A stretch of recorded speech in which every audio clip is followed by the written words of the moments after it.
Senator Gloria ORWOBA just went straight to have a violence with President William Ruto in an interview which was done to her at Spice FM. She is revealing to us how Ruto does his things and what Ruto should do before he becomes one-term president, as Kenyans revealing. And you know, for a long time I would tell people, oh, I have aspirations. I want to be the president of... I don't want to be the president of this country. You've seen, huh? I've seen. This thing. I mean, if it's like that, Stacky. It will be worse, actually. Because you see, like I am sitting here in studio. I am saying, Mr. President, we have a cabinet secretary of labor. Chaos in the Ministry of Labor. Thousands and thousands of Kenyans getting conned by agents under the offices in those boardrooms. Daily. Now, I like that spirit coming from the young lady, and she is somehow discouraged and saying, how I wish she couldn't become the head of state. Now she's regretting and saying, if President Ruto is behaving this way, then there's no need, Kenyans, you give me chance to become your president. We are still on characters. We are still on character. That is what I keep on also saying here. I told you about leadership skills, didn't I? And I mentioned 1, 2, 3 things. I don't want to mention them here again. Now, the first point here is that Senator Gloria ORWOBA is discouraged on how Ruto is behaving in leadership. That is the first point. Kenyans are being conned by none other than this gentleman from Kamba region, Alfred Mutua.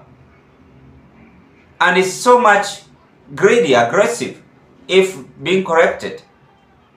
There are so many agencies who are working hand in hand with the government, convincing Kenyans and even lying to them that there are some jobs outside overseas country.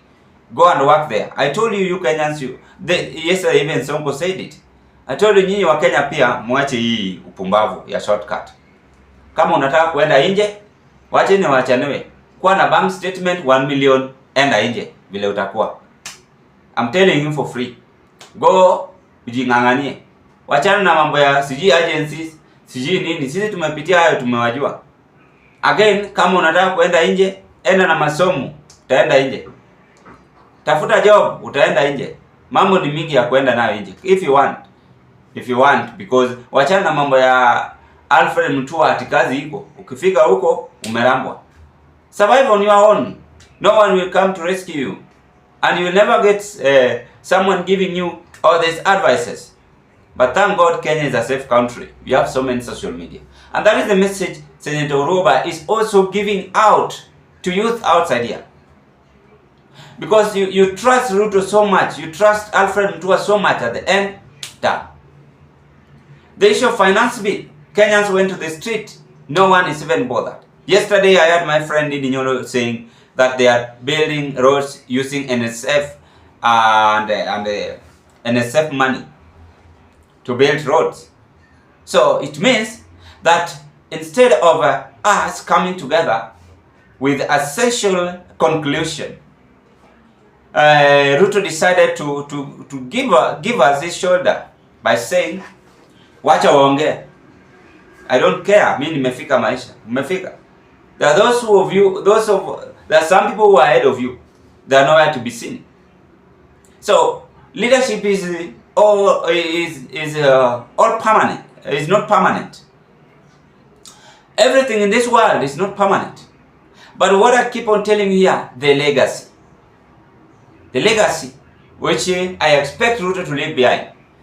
You see now, Senator ORWOBA is also, I want to challenge you here. You used to support this government, and you are the guys, you are the same people who made Kenyans to fail, to suffer up to this moment. I wish you could have got this brain before things went astray. Why will we wait for trouble to thwart us is when we react? This is a problem affecting us as a country. We wait for trouble to thwart us, even in some things which we can rectify. And you know that, even in life. Then is when you are saying, oh, I'm sorry, oh, I'm this, I'm that. Why will we wait for all this to happen? Yet we have that time, we have that privilege, we have this good life God has given to us to rectify ourselves. I wish I was Noah. I couldn't even place human being inside the ark. But because God decided and commanded, we ought to obey God's instruction. Because sisi wanadamu ndio tunajifanya werevu na pia sisi ndio wajinga. So Senator ORWOBA is saying no. Say no to William Ruto, and he must go. She's confessing and creating violence in UDA after being expelled as a nominated senator from the UDA. But being expelled is not life and death. What matters is that what is the legacy you've left behind? What was she doing when she was still senator from UDA party or still senator? What was she doing? Those are the things she must also tell us here.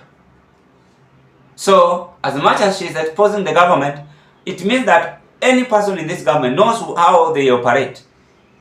Ni ukora tu wako nayo. Ndio maana mtu akiingilia kuambia ukweli wanakasirika. Ukweli tutawaambia. Ukweli ni lazima. As long as you are a human being, you are breathing, we are all equal in the sight of God. You have to do the right thing at the right time, whether you like it or not.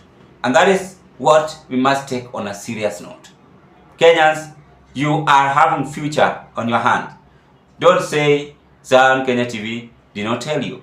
Some of you will say, oh, Charles was saying us this and that, but the time has reached. It is upon you to make appropriate decision, as Senator ORWOBA is also confirming to you after she has testified and felt the pinch or the pain in UDA. Ladies and gentlemen, give us your opinion. Bye-bye.